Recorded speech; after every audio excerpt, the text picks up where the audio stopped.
Welcome to The Last Breakfast. Please enjoy the video. In this video, I will show how to make favorite day macarons using an easy method. First, ensure your egg whites are at room temperature and ideally aged for 1 to 2 days. Next, accurately measure all your dry ingredients, including 100 grams of almond flour and 100 grams of powdered sugar.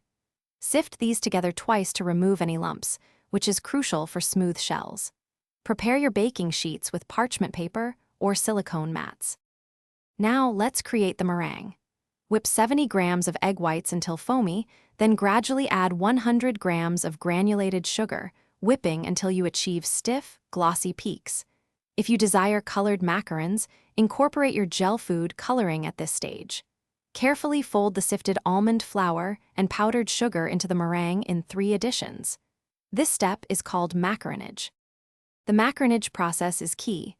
Fold until the batter flows like slow-moving lava, forming a figure 8 without breaking. Be careful not to overmix.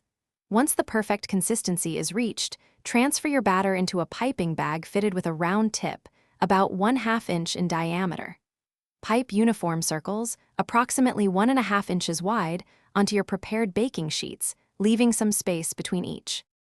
After piping, let your macarons rest at room temperature for 30 to 60 minutes, or until a dry skin forms on top. This prevents cracking and helps develop the signature feet. Bake them in a preheated oven at 300 degrees Fahrenheit for 12 to 15 minutes.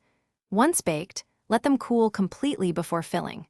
For more kitchen essentials and great deals, including leak-proof containers for easy meal prep, check the description below.